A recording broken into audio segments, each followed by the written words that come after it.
안녕하세요, 장성철입니다.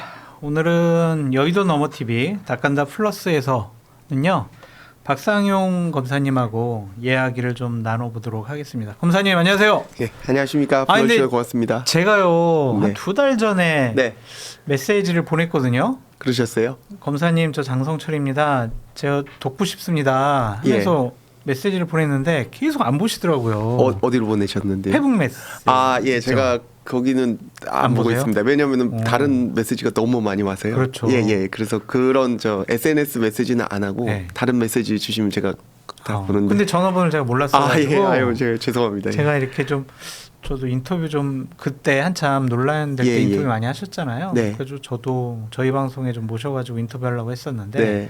연락이 그때 잘 안 됐는데 네. 이번에 좀 만나 뵙게 돼가지고 예. 아주 다행입니다. 근데 저요 진짜 아, 예, 제가 다행입니다. 예. 이제 뉴 이재명 제가 선언했거든요. 뉴 이재명. 예, 그게 뭘지? 그게 뭐냐면은 예. 전통적으로 민주당이나 이재명 대통령을 지지하지 않았지만 네. 이제 대통령 되고 나서 예.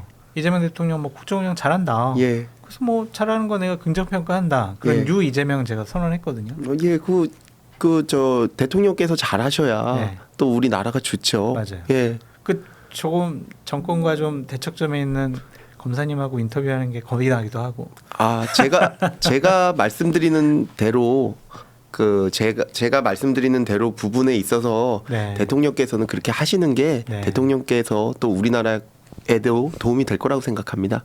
저도 그래요. 네. 그러니까 이게 사람은 바뀔 수 있지만 네. 제도와 시스템은 예. 그래도 국가를 지탱하는 네. 중심축이잖아요. 네, 그거를 자신들 마음대로 바꾸려고 한다는 것은 저는 아무리 생각해도 네, 옳지 않은 것 같다. 그런 생각이 듭니다. 그렇죠. 아무리 뭐 축구 선수를 아무리 좋아한다고 해도 그 축구 선수가 반칙을 해서까지 뭔가 축구 경기 자체를 망치는 거를 네. 원하지는 않으실 거 아니에요. 네. 뭐 뉴 홍명보나 뭐 뉴 뭐 손흥민을 지지하신더라도 네. 그 손흥민 선수나 그런 선수들이 그 룰에서 거기서 최고의 퍼포먼스를 보여주기를 원하실 거 아닙니까? 네. 아마 대통령께서도 당연히 그렇게 하실 거라고 생각을 하고요. 저는 네. 뭐 대통령님의 선의에 대해서는 뭐 의심하지 않고 있습니다. 알겠습니다. 예. 검사님 지금은 어떠한 상황이세요? 지금 저는 직무정지가 돼 있는 상태고요. 네. 예, 직무정지가 돼 있고 지금 징계 청구가 돼서 그 부분에 대해서 대비하고 준비하고 있습니다. 그럼 지금 출근은 안 하시고? 예, 출근은 제가 못 하고 있죠. 못 하고 예, 예, 그럼- 직무가 정지돼 있으니까 출근하는 게 위법입니다. 오, 예. 그럼 자택이나 어디 딴 데 예. 외부에서 일 보시고 그러는 예, 거군요. 예, 뭐 특별하게 일은 없고요. 이렇게 불러주시면 예. 제가 와서 물어보시는 거 충분히 말씀드리고, 네. 예, 그다음에 감찰 내용이 있으면 또 그거에 대해서 대응하고요. 정지 2개월 중징계를 좀 청구했는데 예. 통상적으로 정지 기상은 중징계로 분류가 그렇습니다. 되잖아요. 2개월은 좀 과하다고 보시는 거예요? 당연히- 아니면은 그냥 예. 징계하려고 하는 것 자체가 잘못됐다. 저는 징계 자체가 좀 잘못됐다고 생각을 합니다. 일단은 세 가지 측면에서 그런데요. 일단 대부분의 내용들이 근거가 좀 빈약하고요. 네. 예, 증거가 없다는 취지죠. 그리고 두 번째로는 설령 그런 일이 있더라도 제 권한이 아닌 부분이 많습니다. 오. 예, 예를 들면은 뭔가 음식을 줬다는 부분이라든지 네. 이런 부분은 그것은 제 권한이 아니고 교도관의 사실상 권한이 있거든요. 오. 예, 그런 부분이 있고요. 세 번째로는 네. 그 모든 것이 맞다고 하더라도 지금까지 검찰 역사상 단 한 번도 그런 걸로 징계된 검사가 없습니다. 예, 그러니까 그런 일을 굳이 하신다는 것은 예, 꼭 징계를 해야 될 어떤 다른 목적이 있다고 보기 때문에 그런 부분에 있어서 자꾸 이런 식으로 징계가 되고 이런 것이 뭐 저 하나의 문제가 아니라 이런 것들이 굉장히 검사들의 활동 같은 것을 위축시킵니다. 네. 예, 그리고 그런 것들이 전부 다 국민들의 피해로 돌아가기 때문에 그런 부분은 좀 저는 바로 잡고 싶습니다. 네. 예. 지난 11일 감찰위원회가 열리기 전까지는 관련 내용을 전혀 모르셨다라는 페북 메시지를 본 것 같습니다. 네. 전혀 뭐 그럼 당신은 지금 감찰하고 징계하려고 하고 이런 건 전혀 모르셨던 거예요? 아니죠. 그런 취지가 아니라요. 네. 예를 들면은 뭐 여러 가지 뭐 혐의점이나 이런 의혹에 대해서 뭐 정치권이라든지 언론이라든지 많이 제기가 됐었죠. 당연히 국정조사도 있었고요. 그렇지만 정작 정확하게 어떤 혐의로 감찰을 하는 것인지, 그다음에 어떤 혐의로 징계 청구를 하려고 하는 것인지를 제가 전혀 모른다는 것이죠. 예를 들면 여러 가지 뭐 문제점이 제기되고 있지만 검찰에서 어떤 걸로 기소할지 모를 수도 있지 않습니까? 그렇죠. 예. 근데 그거는 좀 잘못된 것이 모든 사람들은 기소되기 전에 경찰 조사나 검찰 조사를 받고 그다음에 본인의 피의 사실이 뭔가를 고지받습니다. 그렇기 때문에 사실 그렇죠. 예, 법원에 가서 다툴 수가 있는 거군요. 네. 법원에서는 수사하는 기관이 아닙니다. 판단하는 기관이고요. 그렇죠. 지금 있는 감찰위원회 제가 나가서 소명을 했다고 하지만 그 감찰위원회는 그날 처음 보시는 거거든요. 네. 외부 위원들께.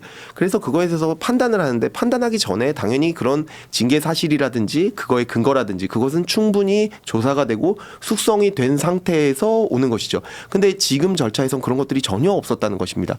제가 법정에 가서 공소 사실을 처음 알게 된다. 오. 그러면 문제가 있지 않겠습니까? 그렇죠. 그리고 법정에 가서 자기가 조사받지도 못한 사건에 대해서 판단을 받는다. 그건 좀 문제가 있지 않겠습니까? 지금 그러한 일이 일어나고 있기 때문에 제가 그런 점에서 절차상 문제가 있다 이렇게 말씀드린 기본권 겁니다. 침해당했다고 볼 수밖에 없겠네요. 절차상 뭐 기본권 침해는 굉장히 큰 개념이고요. 아주 뭐 좁게 그냥 그 절차상의 최소한의 소명 기회. 그다음에 원래 이 적법 행정의 기초는 어떤 법적인 행정의 기초는 소명 기회를 충분히 듣고 그 처분에 근거가 있게 그렇게 하는 것이 맞습니다. 그런데 지금 어떤 근거라든지 그런 소명 기회에 대해서 전혀 주지 않고 극단적으로 치닫는 것은 좀 문제가 있다고 생각하고요. 지금 국정조사에서도 그렇지 않습니까? 저를 불러서 이야기를 듣지 않습니다. 그리고 뭐 다른 뭐 매체도 마찬가지고요. 그런 매체 특정 매체에서는 또 저를 불러서 이야기를 듣는 것을 하지 않습니다. 네. 근데 그것을 검찰에서까지 해서는 안 되겠죠. 아, 그럼요. 네. 그거는 저는 정권이나 진영 뭐 어느 정당 편 뭐 그런 걸 다 떠나서 예. 그렇게 누군가에게 특별한 대우를 해준다든지 네. 특별한 징계를 한다든지 페널티를 준다든지 그건 옳지 못한 것 같다는 생각이 들어요. 그렇죠. 이거 헌법 11조에 모든 국민은 평등하다라고 규정하고 있지 않습니까? 예, 그런 것이 흐트러질 경우에 이 공화국이라는 것은 굉장히 위태로울 수밖에 없거든요. 예. 제가 법조인이 아니라서 그냥 일반인들이 궁금해할 만한 것들 위주로 그냥 한번 여쭤볼게요. 예, 뭐든지 괜찮습니다. 서민석 변호사랑 네. 막 여러 가지 뭐 네. 이화영 전 부지사 처벌과 관련해서 네. 조사와 관련해서 예. 수사와 관련해서 네. 그냥 제 표현이에요. 미주알 고주알 막 이런 네. 거 이럴 수도 있고 저럴 수도 있고 막 얘기를 해요. 네. 원래 그래요? 수사할 때? 그게 검사분들? 좀 특수성이 있죠. 왜 왜요? 특수성이 있냐? 이화영 부지사의 경우에는 그냥 단순한 피의자가 아닙니다. 네. 본인이 피의자는 맞지만 네. 동시에 상급자의 더 큰 범죄를 목격하고 그것에 대해서 제보하는 제보자이자 목격자이기도 합니다. 그리고 그것에 대해서 본인이 불이익을 입을까봐 굉장히 전전긍긍해하는 사람입니다. 그리고 그 점에 있어서는 굉장히 고립돼 있었죠. 오히려 제가 그분을 고립시킨 게 아니라 다른 진영에서 민주당에서 그분을 고립시켰고 자꾸 그쪽으로 진술을 유도해 나가고 이런 것이 있었습니다. 그것이 녹취록에도 드러나죠. 네. 그런 면에 있어서는 그 사람에게 안심을 시키고 사실대로 말해도 불이익이 없다. 그다음에 오히려 사실대로 말하면 선처를 받을 수 있다. 이런 점에 대해서 충분히 이야기를 해야 되고 그다음에 그 사람이 지은 죄만큼 죄를 받아야 되는 것이지 아무리 나쁜 사람이라고 하더라도 그것을 본인이 지은 죄보다 더 많은 죄를 받아서 되겠습니까? 그럼 사법거래나 진술 강요나 이런 것은 전혀 아니다. 예, 진술 강요는 그 녹취록 전체에서도 전혀 없었고 실제로 고문 안 하셨어요? 고문이요? 예, 고문 뭐 할 수가 있나요? 근데 뭐 협박했다, 뭐 자백을 강요했다, 막 이런 식으로 이화영 전 부지사가 네. 국회 뭐 국정조사에 나와서 진술한 걸 봤거든요. 그분이야 뭐 지금 대법원 확정 판결이 난 거에 대해서도 모두 부인하고 계신 분인데요. 네. 예, 그때 조사받을 때의 이화영과 지금 국정조사에 나왔을 때 이화영 다른 사람이에요? 전혀 다른 사람이고요. 제가 만약에 강압을 하고 하려면 그 조건이 있습니다. 그거는 고래로 마찬가지예요. 네. 만약에 강압 수사를 하려면요, 이화영 씨를 고립시켜야 돼요. 제가 변호인도 못 만나게 하고요, 지인도 못 만나게 하고 저만 만나게 하고. 검사에게 그런 권한이 있습니까? 그런 권한이 지금 거의 없죠. 네. 예전에는 어떻게 그런 권한을 예를 들면은 반복 소환이 예전에 문제됐던 경우 있었어요. 그거 어떤 경우냐면 소환을 함으로써 접견을 못하게 하고 변호를 못 만나게 하는 거예요. 근데 저는 완전히 반대였습니다.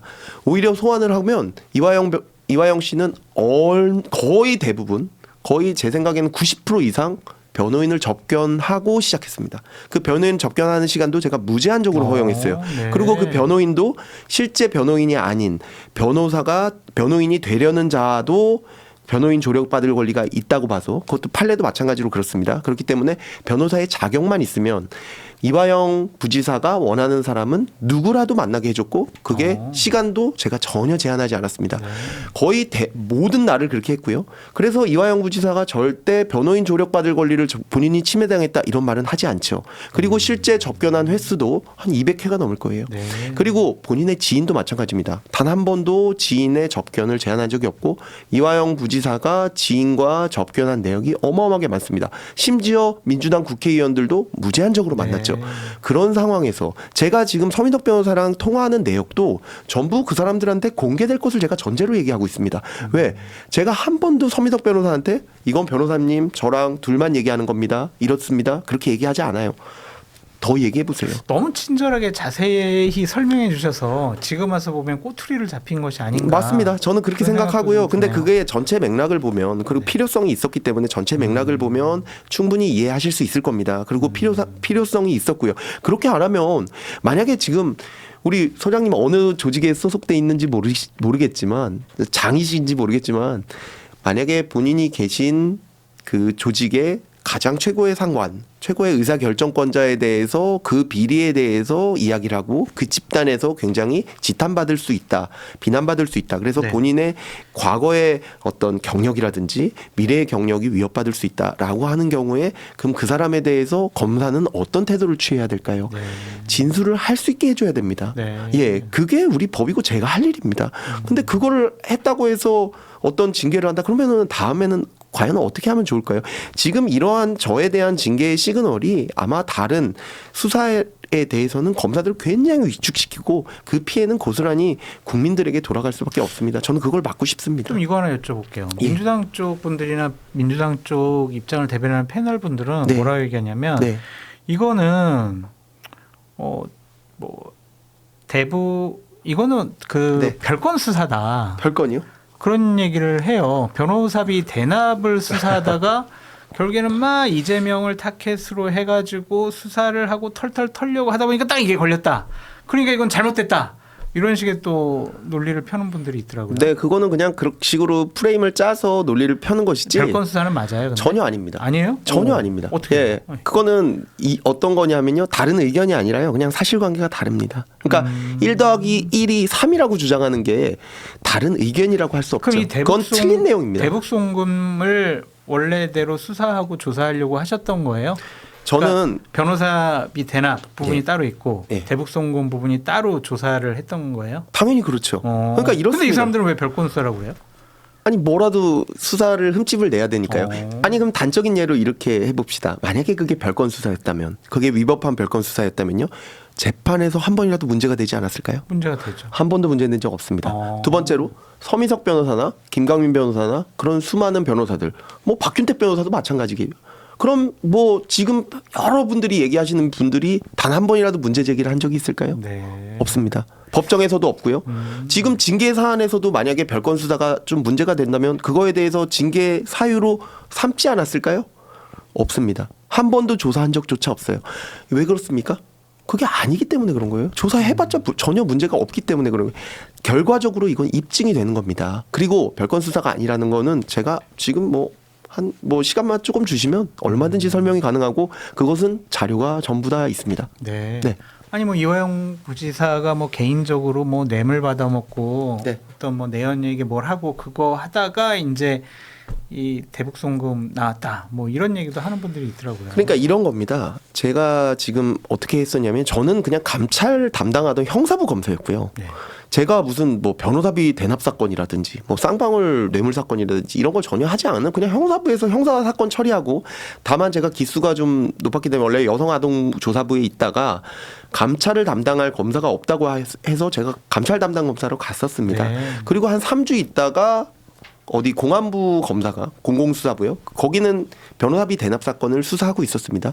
근데 압수수색 그 변호사비 대납 사건에 문제가 됐던 분이 계시죠.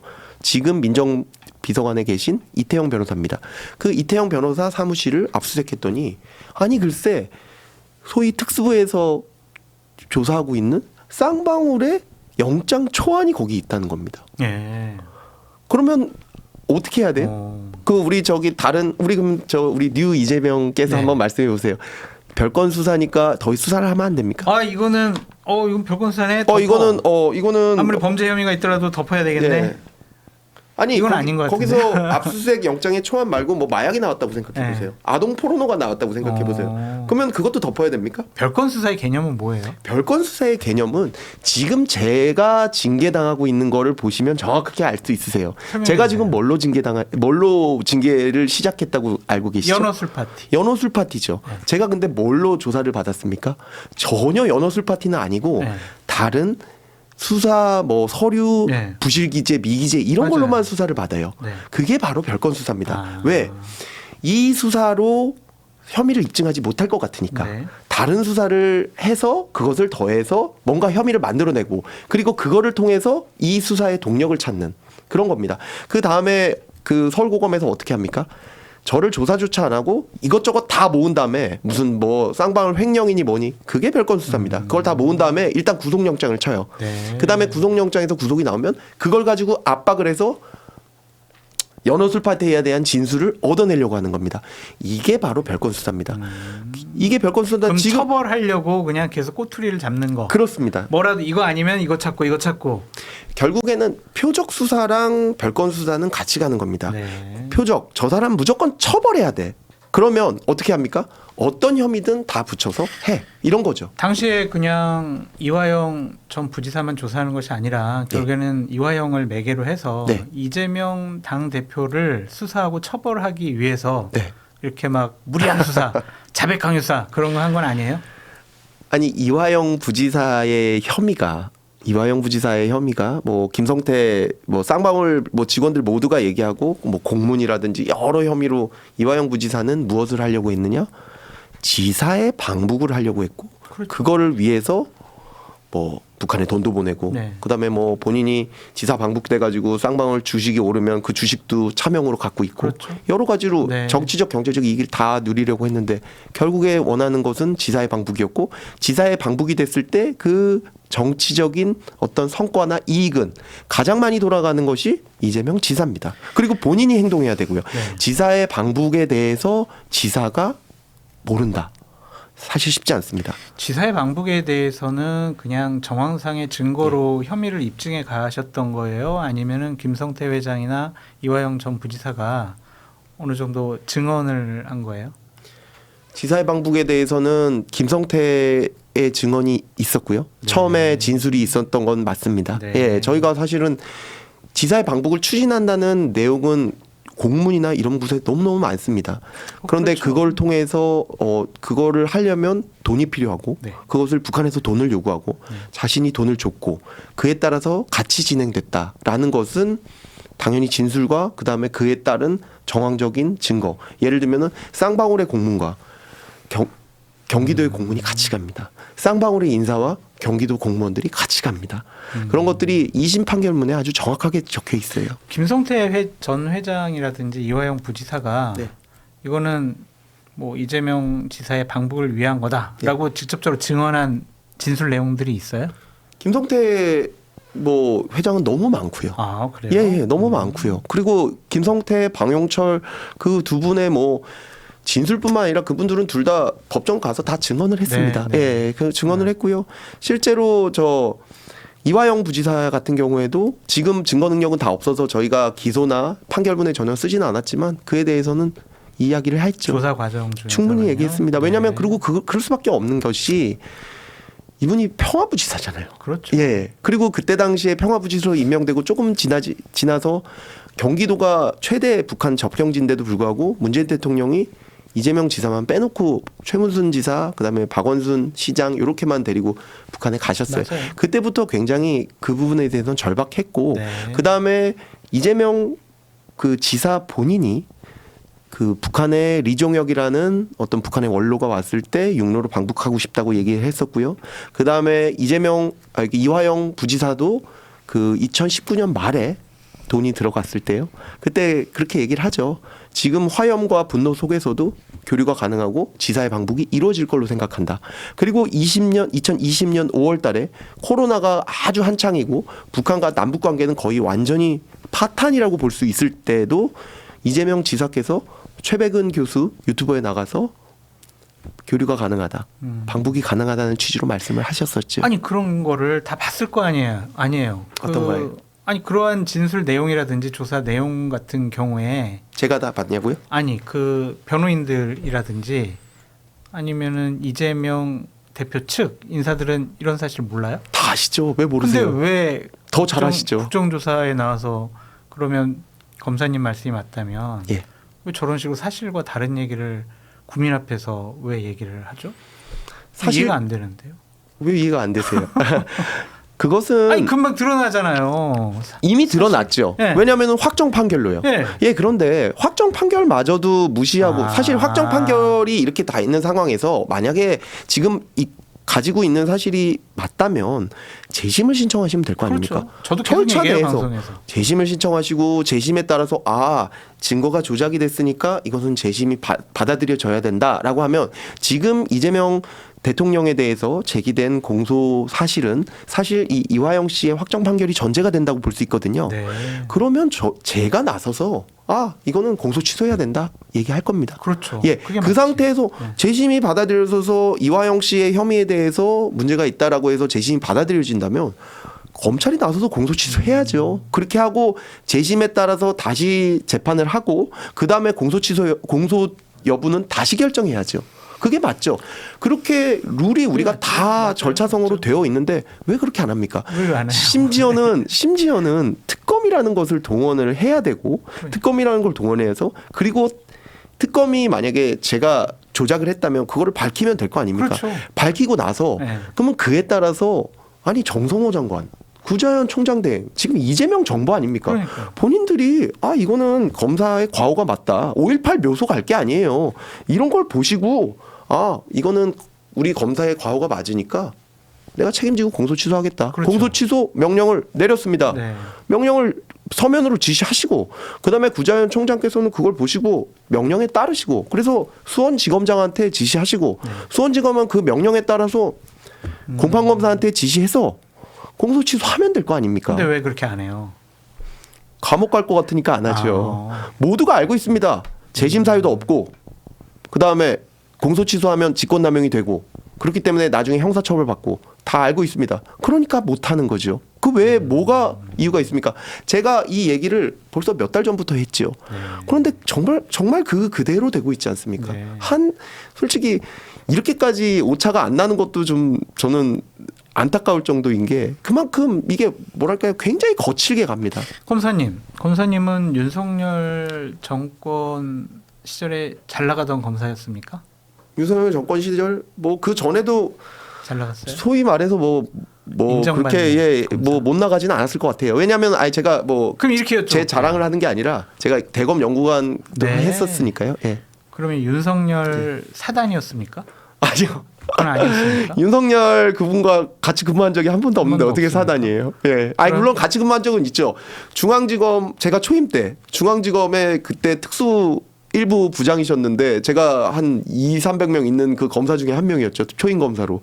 그거를 같이 근무했다고 할 수는 없겠죠. 같이 근무했다는 건 수사를 같이 예를 들면 윤석열 그분이랑 한동훈 이런 관계가 돼야죠. 챙기는 그런 사람은 아니었어요? 아니요. 전혀요. 전혀 아니었어요? 예. 저 아마 이름도 잘 모르실걸요? 언론에서도 많이 봤지만 위에서 지시 받은 적도 없다라고 박 검사님께서 얘기하신 거 많이 봤습니다. 네. 그러면은 독자적으로 이건 문제가 있다고 생각을 해서 예. 검사의 특유한 본능과 책임감으로 수사하고 조사한 거다. 그렇죠. 한번 얘기를 들어보시면요. 아까 말씀드렸죠. 이태영 변호사 사무실, 이태영 씨와 그 다른 변호사님이 계셨는데 그 두 분의 사무실에서 그게 나왔고 그렇게 되면은 결국 어떻게 해야 됩니까? 그래서 결국에는 그 쌍방울 임원과 우리 검찰 내에 있는 수사관을 저희가 구속했습니다. 예, 당연히 구속했고요. 그 다음에 어떻게 해야겠습니까? 도대체 그걸 유출해서 쌍방울이 얼마나 증거인멸을 했는지 그걸 저희가 당연히 수사해야 되지 않겠습니까? 그렇죠. 예, 아니 그걸 가지고 와서 자기들이 언제 압수수색이 이루어지는지 무엇으로 압수수색이 이루어지는지를 다 알고 그거를 전부 다 인멸한 다음에 검사가 들어오는 걸 봤는데요. 그런 상태를 어떻게 그대로 둡니까? 당연히 수사해야죠. 저희가 그래서 쌍방울, 그러니까 검찰과 쌍방울의 유착. 그것을 저희가 수사했던 거예요. 네. 그러니까 사실 그때 당시에는 검찰 내부에도 반발이 많았어요. 왜냐하면 저희가 특수부 수사관들을 결국엔 수사하는 거였거든요. 특수부에서 그게 셌으니까.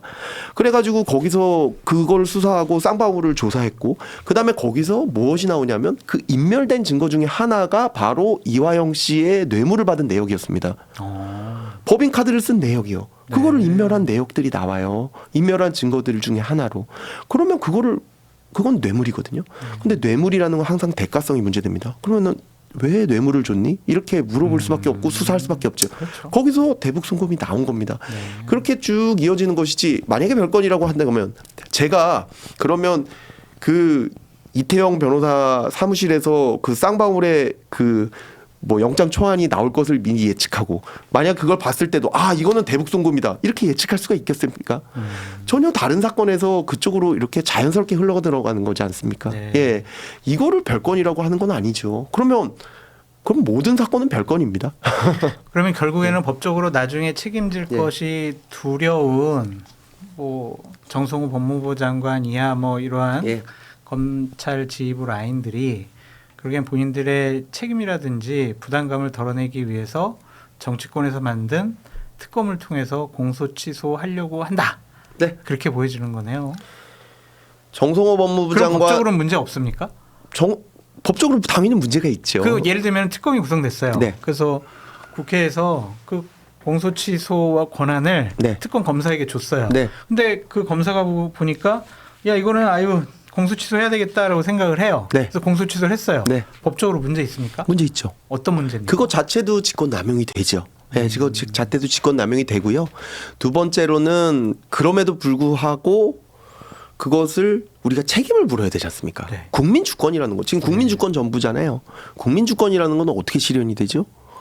우리가 권한을 줄 때 권리를 행사하고 그다음에 책임을 물을 때 책임을 권한을 물는 행사해요. 거죠. 네. 권한을 부여하고 책임을 묻는 것. 이것을 국민이 할 수 있어야 국민 주권이 있다고 볼 수 있는 겁니다. 네. 그런데 지금 만약에 특검이 한다면 도대체 누구한테 물어요? 특검이 아예 없어져 버려요. 한 5년 지나요. 그리고 그분 뭐 온갖 그 정치적인 어떤 이익은 다 받으세요. 그리고 한 5년 지난 다음에 저희가 특검에 대해서 물으려고 하더라도 남아있는 기록이 있는지 그다음에 그 특검에 대해서 그분이 어떻게 얘기할까요? 행위의 결과는 있잖아요. 공소 취소한. 행위의 그럼 결과는 그거 가지고- 있죠. 그거 가지고 책임 못 물어요? 그거는 굉장히 책임을 축소시키는 거죠. 예. 예를 들면은 이재명 정부 전체의 책임이 아니니까 그만큼 책임이 가벼워지는 겁니다. 가벼워지고 묻기도 힘들어지고요. 왜냐하면 비상설적인 기관을 만드니까요. 지금 정성호 장관께서 만드신 무슨 미래위원회? 그것도 마찬가지입니다. 왜 위원회를 만듭니까? 기존 제도를 왜 해요? 위원회를 만든다는 것은 결국엔 책임을 맞아요. 분산시키고 희석시키려고 하는 겁니다. 본인이 책임지지 않고 만약에 예를 들면 위원회에서 공소 취소를 권고했다. 네. 뭘로 근거요? 알 수 없어요. 국민들은. 무엇을 근거요? 알 수 없어요. 그리고 위원회가 누굽니까? 알 수 없어요. 위원들은 어떻게 받아요? 아니 제가 이 근거 보니까 이렇게 했다 그래. 계속적으로 책임이 희석됩니다. 그리고 그거를 받아서 공소 취소를 한다. 뭐 징계를 한다.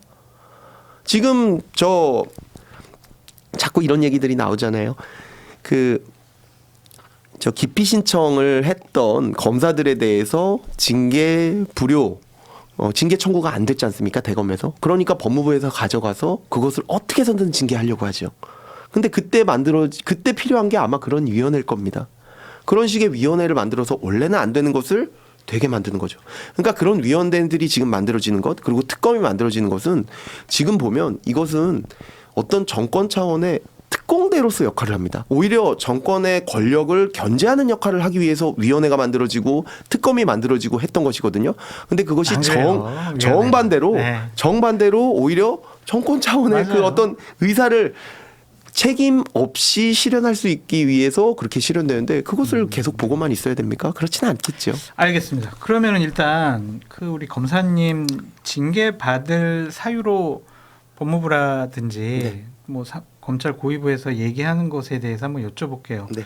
수사 과정 확인서를 뒤늦게 작성한 것도 네. 이것도 법적으로 문제가 돼요? 이러면 안 되는 거예요, 원래? 이러면 징계 받아요, 원래? 징계받은 예는 한 번도 없습니다. 없어요? 한 번도 없습니다. 왜냐하면 그 지금 얘기하는 것이 수사과정 확인서라는 것은 원래 조서를 전제로 조서의 임의성을 판단하기 위해서 그 뒤에 수사과정 확인서가 붙게 돼 있고 그건 형사소송법에 규정돼 있습니다. 네. 그러니까 예를 들면 이렇습니다. 조서에는 그냥 자백한 것만 나와요. 아주 한 2장밖에 안 돼요. 근데 만약에 그 뒤에 수사 과정이 뭐 예를 들면 한 12시간을 같이 있었다. 근데 지금 요거밖에 안 돼? 이러면 당연히 자백의 임의성이라든지 그 조사의 임의성이라든지 진술의 임의성이라든지 이런 것들을 법원에서 증거 능력을 판단할 때 검증할 수 있게 되겠죠. 그렇기 때문에 조사 과정 확인서라는 걸 뒤에 붙이는 겁니다. 그런데 지금 저희가 작성을 안 했거나 부실하게 된 것은 조서를 작성할 때 있었던 것이 아닙니다. 증거로 제출됐던 것이 아닙니다. 이화영 씨가 변호인 면담을 하고 이화영 씨 루틴이 어떠냐면요. 변호인 면담을 하고 그다음에 저한테 얘기해요. 오늘은 조사 못 받겠다. 다음에 조사 받겠다. 배가 아프다. 뭐 생각을 더 해봐야겠다. 변호인이랑 더 얘기해봐야겠다. 그리고 가요. 그러면 그때 뭔가를 써야 되는 그 조서가 새롭게 생겼습니다. 한 5년 전쯤에. 네. 그 양식에 따라서 쓰라는 것이요. 그래서 그 부분은 저희 그냥 그 수사관들이 좀 일괄적으로 작성을 해요. 그냥 오늘 와서 그 조서는 작성하지 않고 그냥 갔다. 그 내용만 작성을 하는 건데 그게 이화영 씨에 대해서는 아마 이화영 씨, 김성태에 대해서는 거의 다 돼 있을 거예요. 물론 시간적으로 조금 오류가 있을 수 있죠. 그렇지만 그 무슨 안부수 뭐 온갖 다른 사람들에 대해서도 그것들이 모두 작성돼야 된다라고 하는 것은 좀 과하고요. 왜냐하면 조사라는 게 없었기 때문에. 조사라는 게 없었는데 그걸 작성하는 게 사실은 맞지 않지 않습니까? 그렇죠. 예. 그렇기 때문에 왜냐하면 일정 협의 같은 경우에는 어디도 작성하지 않아요. 그럼 법원도 작성하지 않는데. 예. 근데 무슨 인권을 더 두텁게 하겠다라는 관점에서 내부 규정이 있었고 그것을 저희가 좀 규정 숙지도 미비했고 그게 새로 생긴 규정이기 때문에 그리고 증거 능력에도 문제가 없고 인권에도 특별히 문제가 없기 때문에 저희가 좀 부실하게 작성했던 맞습니다. 그런데 단 한 번도 그 오랜 재판을 하면서 피의자들, 피고인들 문제 제기가 없었어요. 법원에서 문제된 적도 없었어요. 변호인이 문제 제기한 적도 없었어요. 심지어는 법무부에서 감찰을 하라고 요청한 적도 없었어요. 누가 제일 먼저 그러면 이것이 문제다라고 제기를 한 거예요? 서울고검이죠. 서울고검은 면허술 파티로 딱 왔지만 저를 무조건 감찰해서 처벌을 해야 되고 뭔가 징계 수위를 상당히 높여야 되는 상황에 처하지 않습니까? 그러니까 무죄가 나면 안 돼요. 무혐의가 나면 안 되는 거예요. 그럼 연어술 파티 하나로만 하기에는 부담스러운 겁니다. 자기가 봐도 이게 좀 이상하니까요. 그러니까 일단은 무조건 돼야겠다 베이스를 탁 치는 거죠. 그래서 일단 이런 그 규정 위반을 쫙 모으는 겁니다. 예를 들면 그 회사에서도 그렇게 하죠. 어떤 사람을 징계해야겠다라고 하면 뭐부터 뒤집니까? 출퇴근부터 뒤지죠. 그렇죠. 예, 휴가부터 뒤지죠. 5분에 출근했어. 예, 제가 그 부분에 대해서 모두 물론 저희 수사관들이 쓴 거고 그렇게 하지만 다 제 책임입니다. 예, 그래서 저는 그 부분은 전부 다 제 불찰이라고 인정하고요. 그 부분 가지고 징계하는 거 괜찮습니다. 그렇지만 다만 그것에 대해서 징계받은 사람이 단 한 명이라도 있느냐 말이죠. 지금까지 역사상 단 한 명도 없어요. 사무감사 받으면 되는 내용이에요. 예, 검찰 수사에 있어서 잘해. 뭐 예, 예를 들면은 점심 시간에 저희 1시까지거든요. 근데 보통 한 1시 10분, 20분에 들어와요. 근데 1시 10분, 20분에 들어온 걸로 제가 징계 받는다고 하면 뭐 제가 징계 받겠습니다. 그렇지만 그거는 다음부터 그렇게 하지 마라고 해서 전체적인 어떤 관행을 개선해야 될 문제이지 만약에 진정으로 어떤 징계를 통해서 관행을 개선해야죠. 업무가 잘못된 것을 개선할 의지가 있다면 그런 식으로 나와야 되는 것이지 이것은 오로지 저의 징계의 목표가 있기 때문에 그런 식으로 지금까지 징계하지 않았던 것이 징계가 됩니다. 그러니까 무슨 쿠크다스니 무슨 뭐 쿠크다스? 예. 이거 제공하셨어요? 저 기억이 안 나는데요. 네. 교도관이 그 문제 제기를 했더라고요. 외부에서 온 쿠쿠다스를 제공해서 자기가 먹으면 안 된다고 얘기했는데 검사가 제지하지 않았다. 뭐 그런 걸로 문제를 삼았다고 하더라고요. 커피, 쿠쿠다스, 마카롱. 그게 먹으면 안 되는데 먹었다. 그럼 그게 음식물 또는 접견 편의를 정당한 사유 없이 제공한 이거에 쿠쿠다스가 들어가는 거예요? 저는 그런 줄 알았어요. 네. 왜냐하면 그게 계속 문제가 되고 교도관이 문제 제기를 했고 실제로 교도관이 그 내용에 대해서 국정조사에서 뭐 녹취록도 공개한 적이 있고요. 그 해당 교도관이. 그래서 저는 그게 문제인 줄 알았는데 뭐가 문제예요? 아니 저한테 뭐가 음식물이 들어갔는데 네가 이거 허용을 해줬냐 안 해줬냐라는 걸 만약에 서울고검에서 조사를 했으면 제가 그 음식물이 뭔지 알았겠죠. 근데 그 내용을 전혀 모르는 상태에서 음식물 제공했다고 하니까 지금도 몰라요? 지금은 알죠. 징계 청구서가 왔으니까. 뭐예요? 근데 거기에 커피는 줄 수 있는 거 아닌가? 커피 저도 검찰 조사 많이 받으러 갔거든요. 왜 그러셨어요? 한 10번 갔어요. 중수부에 옛날에 중수부에 무슨 죄를 지으셨길래? 2004년 5년 예. 5년도에 막 중수부에 10번 갔다 왔는데 커피도 주고 뭐 설렁탕도 시켜주고 뭐 먹고 싶은 거 있으면 얘기하라고 그러고 해서 전 초밥도 먹은 적 있어요. 저도. 조작 수사 받으셨네요. 자백 강요 받은 건가요? 네. 그러니까 이런 것도 문제가 돼요. 커피가? 네. 그거 재심은 안 될 텐데요. 네.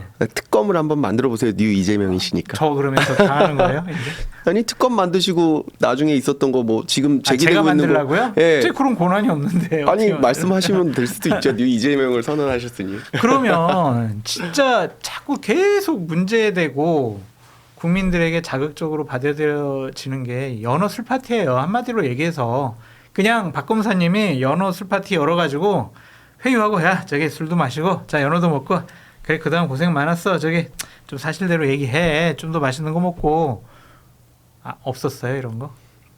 아니 없었다고 얘기는 다 들었어요. 없었고 지금 서울고검도 없었다고 하지 않습니까? 서울고검이 아니라 저 대검에서도. 연어 회덮밥도 아니에요? 연어 회덮밥은 뭐 있었는지 없었는지 저도 모르겠는데요. 뭐 있었다고 하니 뭐 있었을 수도 있겠다 생각합니다. 그건 어차피 공식적으로 제공되는 음식인데 그게 메뉴가 설렁탕이면은 회유가 안 되고 연어 회덮밥이면은 회유가 됩니까? 예, 그러니까 그리고 연어 회덮밥이 더 싸거든요. 네. 저희가 주로 갈비탕을 많이 시켜드렸어요. 맞아요. 갈비탕, 육회 비빔밥. 맞아요. 왜냐하면 저희 청 앞에 바로 배달이 되는 데가 거기여서 맞아요. 거기서 많이 시켰는데 아마 뭐 그때는 이제 제가 거기에 관여하지 않고 저희 이제 수사관한테 저희 카드를 드리고 이제 그거에서 뭐라도 시켜서 빨리 드시고 조사를 재개하자라고 했던 건데 저는 뭐 그때 뭐가 나왔는지 모르지요. 예. 술은 말이 안 돼요. 아니 술은. 근데 서울고검 인권침해 점검 TF는 검찰청 내부에 술이 반입된 사실을 확인했다고 했잖아요. 이건 뭔 말이에요, 그러면? 아니 확인했다고 자기들이 주장하다가 주장했죠. 주장해서 징계 청구해야 된다고 했죠. 네. 근데 징계위원회에서 아닌 것 같다고 해서 지금 징계 청구가 안 된 거잖아요. 전혀 그냥 술은 이거는 전혀 사실이 아니에요. 그러니까 그거에 대해서 대검이 모호하게 얘기하죠. 지금 술은 들어갔는데 박상용의 책임은 없는 것 같다라는 식으로 얘기하죠. 그러니까 술은 들어갔어요? 아니요. 아니에요? 가능하지가 않습니다. 우리 지금 소장님이랑 저보다 훨씬 가까이 교도관 2명이 붙어 있어요. 그 교도관들도 사람마다. 술은 뭐 반입된 거 뭐 이렇게 좀 얘기하지 않았나요? 아니요. 아닌가? 전혀요. 연어도 봤다라고 그 교도관들이 지금 연어야 자기들도 같이 먹어야 되는 거니까 그 도시락을 같이 들고 왔다. 그거는 같이 들고 왔겠죠. 그 뭐 설렁탕을 들어왔던 뭘 들어왔던 연어가 뭐 그 자백에 특별한 효과가 있습니까? 연어 파티라면 진짜 연어 구이, 연어 회 뭐 이렇게 쭉 있어가지고 연어 초밥 해가지고 쫙 한 상 차려놓는 게 연어 술 파티잖아요. 거기에 뭐 좀 칵테일, 하이볼, 뭐 소주 뭐 이렇게 있어야 뭐 먹고 건배 막 자 그래 자백 잘했어 앞으로 더 맛있는 거 사줄게 이게 파티인데 지금 서울고검에서 주장하는 것도요. 술이 들어갔다는 것도 아주 몰래 잠깐 뭐 살짝 먹고 말았다 이거지. 왜냐하면 전체 시간이 술을 산 시간부터 설주한 변호사가 들어온 시간까지 총 20여 분밖에 안 되거든요. 그러면 그거 사갖고 병가리에서 들고 들어가면 한 15분 20분은 지납니다. 그러면 그 막 2, 3분 뭐 몇 분 만에 술을 먹었다. 근데 그 옆에 교도관들 다 있는데 냄새가 안 나게 먹을 수 있다? 네. 이거 지금 저 종이컵에 뭐 한 잔 내지 2잔을 먹었다는 게 이화영 씨 얘기거든요. 그리고 처음에는 심지어는 이화영 씨는 본인이 먹고 얼굴이 벌개져서 교도관이 제지했다라고까지 했어요. 네. 근데 지금 그런 거 다 없어지고 교도관은 몰랐다는 게 지금 서울고검의 어떤 결과예요. 그게 어떻게 가능합니까? 그리고 그거에 대한 근거가 이화영 씨의 진술, 그다음에 이화영 씨의 진술을 들었다는 재소자의 진술, 그다음에 이화영 씨의 진술을 토대로 만들었던 거짓말 탐지기 결과라는 것밖에 없다는 거는 그런 식으로 검찰 수사 이루어지지 않고요. 실제로 그런 식으로 만약에 그게 그런 식으로 해서 사실관계가 확정된다면 그럼 검찰이 뭐 필요합니까? 그냥 다 거짓말 탐지기 해버리죠. 이화영 씨는 왜 그런 주장을 했습니까? 이화영 씨의 주장도 그렇습니다. 재판을 하는 거의 2년간 단 한 번도 주장하지 않았어요. 네. 그리고 본인들이 만난 한 200여 번의 그 변호인들에게도 단 한 번도 주장하지 않았어요. 네. 본인이 만난 지인들 전체에게도 단 한 번도 주장한 적이 없어요. 네. 그리고 나서 본인이 쓴 비망록에도 그 내용이 안 나와요. 네. 그러다가 근데 왜 갑자기? 2024년도 4월에 이화영 씨 재판 맨 마지막 진술에서 그 얘기를 처음 합니다. 그때는 본인도 마셨다고 해요. 네. 본인도 마셔서 얼굴이 벌개졌고 교도관이 자기를 제지했다. 그게 첫 진술이에요. 그리고 나서 2020년에 4월에 총선이 있었죠. 총선이 끝나고 이재명 대표께서 말씀하십니다. 이것은 100% 사실이다. 그 다음부터 엄청난 커졌군요. 스캔들이 됐어요. 예. 그 다음부터 이화영 씨는 그 사실에 대해서 한 10번 이상 사실을 바꿨죠. 계속 예, 바꿨죠. 술을 바꿨다라는 거는 술을 먹었는데 먹었는지 그다음에 안 먹었는지 여부, 아. 어디서 먹었는지 여부, 언제 먹었는지 여부, 술 먹은 시간이 언제인지 여부, 그때 있었던 사람 뭐 모든 면에서 다 바꿔요. 다 바꿔요. 그리고 거기도 5.18이 나오죠. 네. 예. 결국엔 나중에 5월 17일로 법무부가 날짜를 특정하니까 자기도 원래 5월 17일인 줄 알았는데 5.18 전날에 술을 먹으려고 했다는 거에 죄책감이 느껴져서 얘기를 안 했다. 그렇게 얘기를 하시죠. 그럼 검사님, 연어 술 파티가 있었다. 거기서 뭐 자백을 강요당했다, 회유당했다. 그래서 이건 조작 기소다. 네. 이런 논리를 펼치려고 이화영 씨가 그런 주장을 했다라고 봐야 돼요. 그렇죠. 그러니까 이화영 씨는 본인이 어쨌든 간에 소위 말하는 이재명 지사를 배신한 거잖아요. 네. 배신해서 진술을 했잖아요. 네. 그러면 그 진술에 그럼 도대체 왜 했니? 나는 잘못이 없어. 나는 그때 너무 약했고 검사가 뭐 주면서까지 이렇게 술까지 먹여가면서 얘기를 하니까 내가 얘기한 거야. 또는 김성태가 진술 뭐 세미나 그런 것을 해서 말을 다 맞춰가지고 오니까 나도 어쩔 수 없이 얘기한 거야. 그런 식으로 만들어나는 거죠. 뭐 누구를 위해서 나를 회유하고. 서민석 변호사도 마찬가지죠. 네. 본인이 뭐 30년 이상 형사재판을 했지만 제가 한번 하면 바로 회유당하죠. 모든 사람들이 제가 무슨 타노스도 아니고 하면 바로 회유당했다. 이런 프레임이죠. 그럼 진술 세미나라든지 형량 거래라든지 이런 거 주장도 다 거짓말이에요, 그냥? 결과가 없지 않습니까? 네.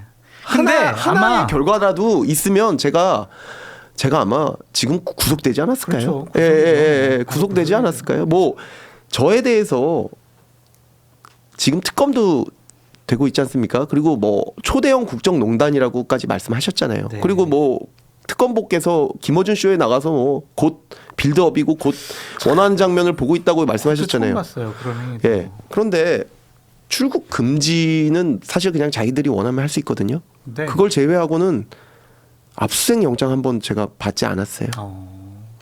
만약에 그런 혐의들이 있다면, 그런 혐의들이 조금이라도 이유가 있다면 이렇게 됐을까요? 그리고 쌍방울 직원들에 대해서 구속영장을 청구했거든요. 술 반입 등의 혐의로. 술 반입에 대해서는 소명 부족 기각이 됐습니다. 서울고검에서 한 거예요. 서울고검에서 총동원해서 9개월을 했어요. 그럼에도 불구하고 지금 감찰위원들을 설득하지 못하고 그게 징계 사유로까지 되지 않고 징계 시효가 지금은 도과됐습니다. 네. 이런 일이 이렇게 됐으면 제가 이 연어 술 파티로 2024년 4월부터요. 지금 2년이 넘었는데 물론 그때 제 검찰 커리어도 끝났죠. 그런데 그때부터 제가 경찰 수사 받았고요. 그거 무혐의 됐습니다. 그다음에 저 수원지검 자체 감찰 받았고요. 그다음에 법원에서 이 이화영 씨 사건의 2심에서 이게 또 문제가 돼가지고 그 내용에 대해서 재판에서도 다뤄졌습니다. 재판부는 이렇게 판단했고 확정됐습니다. 술이 들어갔다는 것이 믿기도 어렵지만 들어갔다고 해서 진술을 좌우할 수 없다. 이화영 씨를 봤을 때 그렇게 판결 내렸습니다. 그리고 나서 정권이 바뀌어요. 정권이 바뀌고 다시 정성호 장관 주체로 법무부에서 자체 감찰이 이루어집니다. 그래서 찍은 것이 5월 17일 날 술 들어갔다는 거예요. 그리고 나서 서울고검이 작년 25년 9월부터 5월까지 장장 9개월에 걸쳐서 총동원을 해서 수사를 합니다. 그래서도 징계 사유가 안 됐어요.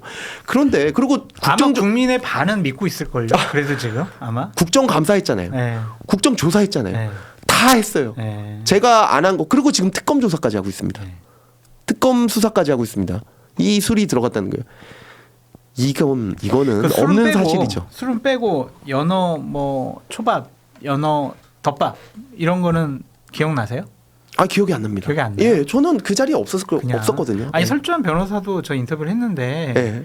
자기가 20분 정도 있다 들어갔는데 술 냄새가 전혀 안 났다. 이거는 말이 안 된다.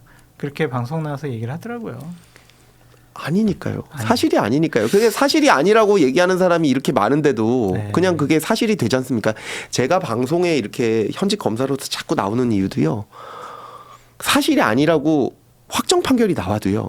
지금은 그게 사실이 안 믿어요. 아닌 안 것처럼 믿어요. 다시 바뀌어요. 네. 그러니까 만약에 지금 제 생각에는 법원과 검찰도 좀 역할이 달라져야 되는 게 만약에 사실관계, 실체관계를 파악해서 그것을 국민 전반에 네. 믿게 하는 게 진실과 반진실의 싸움에 있어서 저희가 진실을 만약에 대변한다고 법원이나 검찰이 얘기한다면 홍보 방식도 달라져야 되는 것 같아요. 확정 판결이 나도 안 믿으면 그만 아닙니까? 그렇죠. 예, 그러면 대법원 판결이 무슨 의미가 있죠? 의미가 없어요. 예, 예.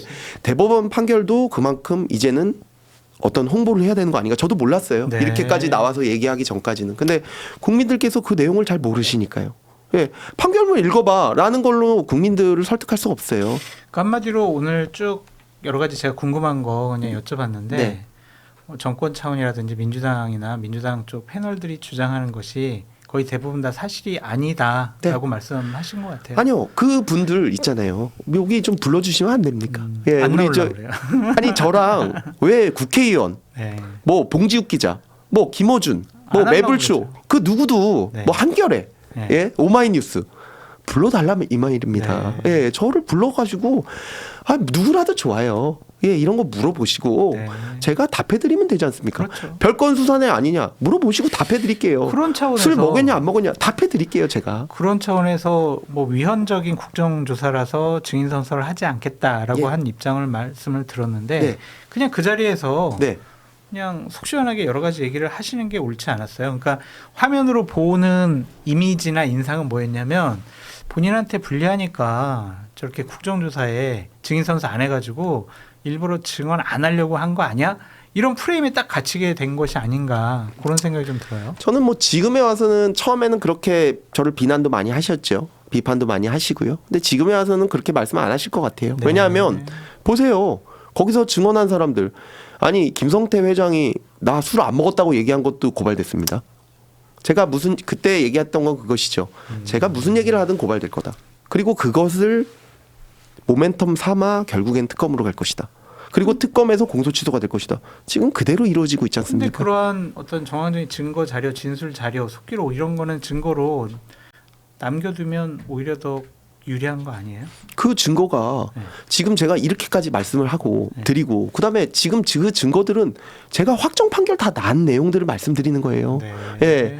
그리고 제가 여기 저기서 다 말씀을 드리고 아니 답답하시겠어요. 답답해요. 그러니까 그리고 제가 말씀드렸지 않습니까? 제가 누구라도 특검에 의한 공소 취소를 안 한다고만 얘기해 달라. 네. 그러면 제가 바로 증언하겠다. 바로 선서하고 증언하겠다. 그리고 제가 이전에 국정감사가 있을 때도 제 입장은 똑같았거든요. 근데 그때 한 번도 선서 거부한 적이 없어요. 네. 결국에 그때 선서 거부 안 해서 제가 고발 당했죠, 지금. 네. 네. 지금 이걸로 고발 못 하니까 결국 지금 예전 것까지 끌어와서 고발하지 않습니까? 그리고 결국 이거 뭐 하다가 특검 할 거거든요. 공소 취소 특검인지 뭐 조작 기소 특검인지 이름은 모르겠지만 특검 선거 끝나고 할 거거든요. 그리고 그렇죠. 거기에 공소 취소 권한 부여할 겁니다. 할 것 같아요. 국민적인 여론이 이렇게 안 좋은데요? 그러니까 선거 끝나고 한다고 말씀하시는 거겠지요. 예. 정권 차원의 상당히 부담이 될 것 같다라는 생각이 드는데 하여튼 그거는 좀 지켜보도록 하고요. 박 검사님 되게 힘드시잖아요. 후회 안 하세요? 후회요. 수사하고 조사한 거.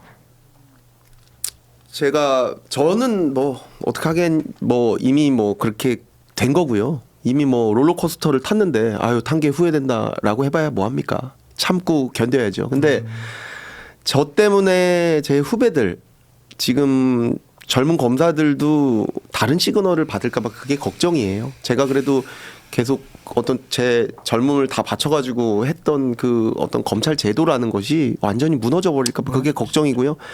그 다음에 당연히 제가 이렇게 뭐 언론에 얘기하고 뭐 선서를 거부하고 이런 것들이요. 다 가족들은 다 반대였어요. 다 반대. 왜 선서 거부해? 선서해. 예. 왜 방송에 나가? 하지 마. 괜히 표적돼서 찍혀. 가족들 당연히 그렇게 얘기를 하지요. 방송에 안 나가셨어도 표적됐을 거예요. 그거는. 그렇죠. 그렇지만 방송에 안 나가서 국민들한테 못 알렸으면 지금 공소 취소 됐을지도 몰라요. 네. 예. 그러니까 저는 그거는 막아야 된다고 생각해요. 제가 아니 그래도 제가 검사고 제가 지금까지 뭐 거의 20년 가까이 이 일을 계속 해왔고 하는데 이재명 대통령이 사건이, 싫어서 민주당이 정말 싫어서 적개심이 있어서 그런 것이 아니라 이거는 법조인의 양심으로서 이런 일은 진행되면 안 된다. 그렇죠. 아니 뭐 민주당이든 제가 사실 지금 뭐 제가 했던 뭐 검찰 사건을 보시면 아시겠지만 뭐 딱히 뭐 민주당이라서 뭘 했다. 뭐 누구라서 뭘 했다 한 적이 없어요. 제가 사실 저는 노동 사건을 주로 했었거든요. 네. 예, 주로. 노동 사건에서 제가 부당 노동행위 사건으로 사주를 뭐 저기 밝힌 것도 사실 뭐 부당 노동행위 역사상 사실 그거 하나만으로 실형을 받게 된 것도 제가 수사해서 그렇게 됐고요. 네. 예. 그런 식으로 뭐 딱히 제가 아니 진영 예, 그거를 제가요. 이렇게 말씀드릴게요. 제가 그거를 고려할 수 있는 그 지위나 위치에 있지 않아요. 그러니까 사건이 오면 제가 그 사건을 할 뿐이지 그렇게 야 이게 어떻게 될 것이고 나중에 이게 뭐 누가 대통령이 되고 그게 판단도 안 설 뿐더러 그렇게 여유가 있지 않아요. 네. 사건이 오면 빨리 그걸 처리해가지고 정리를 해야 되는 것이지. 아니 수술방에 있는 계속 수술만 하는 의사가 아, 이 사람이 누구를 지지할 것 같은데 그러면서 수술할까요? 그냥 거기에 집중해서 하는 거죠. 네. 대다수의 검사들이 그래요. 그거 쉽지 않아요. 이진숙 전 방통위원장 그냥 예. 아시죠? 그냥 이렇게 그냥 예, 언론에서 보시고 예, 언론에서만 뵙죠. 방통위원장 할 때 국회 나와가지고 막 민주당 의원들한테 많이 혼났잖아요. 지금은 이제 공천을 받아서 아마 배지달 가능성이 높을 것 같아요. 그렇습니까? 왜냐하면 국민의힘 공천을 받았고 거기가 국민의힘 유리한 대구 달성 지역이니까 그러면은 달성이요? 달성이에요. 아. 그러니까 추경호 전 의원의 지역구를 그대로 물려받았어요. 네네. 그러면 국회 가서 뭐 최민희, 김현 이렇게 네. 그런 분들하고 아마 의정 활동을 같이 하게 될 텐데 상당히 이제 보수 여전사로서 활동을 많이 하실 것 같아요. 정치적으로 지금 핍박받고 있다라는 생각이 전 들거든요. 네. 정치할 생각 없으세요? 아유 정치는 제가 정치를 하면 제가 말하는 거에 정반대인 것 같아요. 저는 권력이 이런 식으로 선을 넘는 거를 정치 진영과 관계없이 시민들이 막아야 된다고 생각하거든요. 지금 네. 그거밖에 없어요. 네. 법원도 검찰도 못해요. 못하죠. 예, 헌재도 못해요. 오로지 지금 국회가 이렇게 되고 있는 거는 국민들이 막는 거 말고는 아무도 할 수가 없어요. 그리고 이게 왜 그렇게 얘기를 하냐면요. 제가 뭐 몇 번 말씀드렸지만 정치 권력이 누가 오든 간에 다음에 만약에 제가 국회의원이 돼서 국민의힘이 정권을 잡아요. 이번에 만약에 공소 취소됐다? 다음 국민의힘 공소 취소 안 할까요? 특검에 의한 공소 취소 안 할까요? 아마 네. 더 나서서 하고 더 심하게 할 것 같은데요. 권력이 자기 입맛대로 자신과 관련된 사건에 대해서는 스스로 면죄부를 줄 수 있다. 예, 빨간 권력, 파란 권력 있는 거 아니에요. 네. 착한 권력, 뭐 나쁜 권력 있는 거 아니에요. 권력이 선을 넘을 때는 절대 못하게 해야 되고 그게 법치거든요. 그게 제가 해왔던 일이고요. 근데 그 일을 제가 거기 들어가서 할 수는 없잖아요.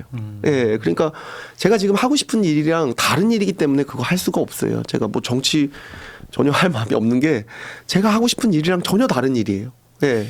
보통 이런 일을 하게 되면 민주당 진영 내에서 막 이런 일들을 하면은 막 주변에 민주당 쪽 진보 인사들이 딱 이렇게 뒤에 스크럼 짜고 지켜주기도 하고 막 그러잖아요. 지금은 그렇습니까? 혼자 싸우시는 거죠? 예, 뭐 저를 아니 뭐 여러 분들이 응원도 해주시고 네. 예, 뭐 페이스북에 좋아요도 눌러주시고 네. 예 그렇게 하시는데 기본적으로 제 일이니까요. 외롭지 않아요? 아니 그러니까 이게 권력하고 싸우는 거잖아요. 정권하고 싸우는 거예요. 집권당하고 싸우는 겁니다. 혼자 힘으로 싸운다라는 것이 얼마나 힘들고 어려운지 저는 정치권에서 많이 봐왔거든요. 근데 저는 또 그런 생각이에요. 그러니까 저는 그냥 제 자리에서 제 일을 하는 거고요. 그게 공교롭게도 정치권의 입맛에 안 맞아서 싸움을 하게 되게 보인 거죠. 저는 지금도 그냥 제 일을 제가 하고 있다고 생각해요. 그리고 제 일은 원래 제가 하는 일이기 때문에 늘 외로워요. 예, 모든 검사가 마찬가지예요. 어떤 검사가 그 사건에 대해서 눈 감으면 그 사건 그냥 없어져요. 그렇죠. 예, 그 점에 있어서는 그 검사 외롭거든요. 예, 그러니까 사실 그 검사들에 대해서 검찰 조직이 어떻게 지킬까 하고 만들어냈던 것이 여러 사실은 제도적인 보완이 있는데 지금 그런 것들이 다 무너져 있죠. 그래서 굉장히 아쉬운 점이 있고요. 저는 저뿐만 아니라 뭐 언론이면 언론, 다른 진영에서는 진영, 자기 자리에서 그 자리를 하려고 하는 그런 분들이 다 있을 거라고 생각하고, 예, 그분들의 관점에서는 뭐 그분 일 하시는 거고 저도 제 일 하는 거예요. 검찰 내부에서 이렇게 따로 좀 응원을 하시거나 힘내라고 많이 와요. 옵니까? 예, 많이 격려를 저 게시판에는 제가 무서워서 적지 못하고 그래도 네. 예, 뭐 검사님이 일하는 거, 뭐 선배님이 일하는 거를 굉장히 응원하니까 계속 그렇게 좀 싸워주시면 됐고, 보육주보사 미안하다 이런 얘기 많이 듣죠. 검사님 외에 검사님이 수사팀이 있었을 거 아니에요? 네. 다른 분들은 이러한 일 당한 분들은 없어요? 그래도 적죠. 왜냐하면 그게 제가 뭐 중요한 사람이라서 그런 게 아니고요. 저 뭐 그때 평검사였는데요. 평검사 지금 한 1,000명도 넘게 있어요. 네. 그런데 그 중에 한 명이었는데요. 뭐 근데 왜 그렇겠습니까? 결국에는 공소 취소라는 걸 하기 위해서 그 어떤 붐을 일으켜야 되잖아요. 선동을 해야 되잖아요. 국민 여론을 만들어야 되잖아요. 거기에 제일 필요하고 그런 희생자 적격이 되는 게 누굴까요? 접니다. 저는 녹취록도 소위 말해서 따였죠. 그 다음에 뭐 연어술 파티 의혹도 있었죠. 뭐 여기저기서 나가서 뭐 얘기도 했죠. 그러니까 저를 어떻게 보면은 소위 말해서 악마화를 하고 저를 세게 처벌하고 기소하고 조작 기소가 있었다고 말하면, 연어술 파티가 있었다고 해서 사실 조작 기소나 특검에 의한 공소 취소 전혀 관계가 없거든요. 그럼에도 불구하고 그런 프레임을 만들어 놓고 저를 딱 세워 놓으면 저를 치면 여기까지 가기가 가장 쉽죠. 네. 예, 그렇기 때문에 저를 계속해서 공격을 하는 것이지, 만약에 다른 분들이 그런 입장에 처했으면 그 사람을 공격했겠죠. 그러한 의도와 목적이 있다면은 검사님은 중징계를 받을 수밖에 없겠네요. 저는 뭐 중징계 받을 수밖에 없다고 생각하는데요. 그 징계하는 사람들도요, 그 징계 취소될 거 다 알아요. 그러면 징계를 정직 뭐 2개월 받았어요. 예. 그럼 검사님 어떻게? 저는 다퉈야죠. 행정소송으로 다퉈야죠. 행정소송. 예, 행정소송으로 다투고 그것이 잘못됐다는 거 알아요. 근데 그 기간이 오래 걸리잖아요. 오래 걸려요? 오래 걸리죠. 그것도 가처분 신청할 수 있나요? 가처분 신청을 할 수 있지만 징계가 없어지는 건 아니죠. 예. 그러면 그게 오래 걸리죠. 그 오래 걸리는 그 기간 동안 이분들은 시간을 벌어서 그 기간 동안 공소 취소도 해버리는 거예요. 그냥 이렇게 돼 있었다 그러고 확 밀고 나가는 거라고요. 그거는 그렇게 안 되도록 제가 최선을 다해야 될 텐데 과연 될지는 모르겠어요. 네. 언론의 역할이 좀 중요하다. 뭐 그런 생각도 좀 드네요. 그렇죠. 그게 중요하죠. 제가 그래서 어디든 나갈 거고 누구든 불러주시면 간다는 게 오늘 여기도 나오는 것이 그게 아니니까요. 국민들이 본인들이 속아서 자기 거를 잃으면 안 되잖아요. 이게 법치가 자기 거 아니잖아요. 그럼요. 구자연 거 아니고 저 정성호 거 아니잖아요. 네. 그러면 그분들을 그렇게 하시면 안 되죠. 네. 왜 그렇게 합니까? 그게 진정으로 국민에 대한 배신인 겁니다. 예, 그게 진짜 검찰의 신뢰를 잃는 거고요. 검찰 제도 자체를 없애버리지 않습니까? 그러면 안 되지요. 자기 것도 아니면서 그렇게 하는 게 어디 있습니까? 세금 받으면서. 마지막으로 이거는 뭐 개인적인 추측을 여쭤볼 수밖에 없는데 대통령의 뜻과 의지가 반영되어 있다고 생각하세요? 대통령께서 제가 이번에도 거부권을 반드시 행사하셔야 된다고 사실 말씀드린 적이 있거든요. 즉 페이스북에. 그러면서 이게 명백한 위헌이다. 네. 그리고 대통령이란 직함은 선서도 하세요. 헌법의 수호자로서. 네. 예. 그렇기 때문에 반드시 거부권을 행사하셔야 된다라고 말씀을 드렸고요. 사실 이걸 해결할 수 있는 분은 대통령밖에 없어요. 예. 그리고 대통령이 무서워하시는 거는 국민밖에 없고요. 그렇죠. 예. 국민 지지율이죠. 그렇기 때문에 대통령을 저는 믿을 수밖에 없습니다. 네. 저의 인명권자고 국가 원수고, 어떻게 보면 이 나라에서 가장 중요하신 분이잖아요. 예, 그분을 제가 믿어야 지금 어떤 거를 보고 제가 얘기를 해요.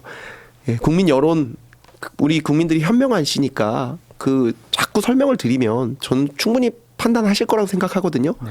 그리고 대통령, 저는 대통령직에 계신 입장에서는 본인 뭐 개인적으로야 어떤 생각을 하시는지 알 수 없죠. 그렇지만 직 자체는 잘 수행한다고 생각하셨잖아요. 네. 예, 그런 입장에서는 저는 대통령께서는 그렇게까지 무리하시지 않지 않을까 네. 생각합니다. 예, 알겠습니다. 예, 그 믿을 수밖에 없죠. 오늘 하고 싶은 말씀 다 거의 하셨나요? 예, 했어요. 알겠습니다. 고맙습니다. 다행입니다. 네. 검사님이 앞으로 어떠한 길을 가실지 걱정도 되고 또 내 주제에 무슨 검사 걱정을 하나 뭐 또 그런 생각도 들고 네. 약간 고맙습니다. 옳은 예. 일을 가실 때 상당히 어렵고 힘들 경우가 상당히 많아요. 외롭기도 하실 거고 예. 내가 이 길을 왜 갈까 아마 그런 생각도 하실 텐데 본인이 생각하시기에 옳고 국가와 국민을 위해서라면 그렇게 한 분이라도 작은 목소리 내는 것이 조금 많은 국민들에게 위안을 줄 수도 있지 않을까 그런 생각이 들고 네. 많이 응원하는 분들이 많이 계시더라고요. 그래서 용기 예. 잃지 마시고요. 하여튼 맞습니다. 잘못된 일을 바로 잡는데 앞장서 주시기 바랍니다. 네, 제가 뭐 옳은 일을 한다, 뭐 거창한 일을 한다 그렇게 생각하지 않습니다. 그냥 제가 배운 대로, 네. 아는 대로, 맞다고 배워온 대로, 법대로 그렇게 생각되는 일을 계속 제 자리에서 하겠습니다. 알겠습니다. 네. 아직까지 검사이신 박상형 검사님과 함께 인터뷰해봤습니다. 여러 가지 사항들은 이제 시청자나 청취자 여러분들께서 판단해 보시면 될 것 같고요. 저는 그동안 뭐 언론에서만 보던 다른 분들이 주장하던 여러 가지 의구점을 직접 여쭤볼 수 있어가지고 상당히 다행스럽게 생각을 하고 뭐 다른 방송에 저 패널도 많이 출연을 하니까 그때 검사님 말씀해 주신 거 기초로 해서 예. 한번 열심히 또 방송도 해보겠습니다. 네, 감사합니다. 네, 오늘 인터뷰해 주셔서 감사합니다. 고맙습니다. 네.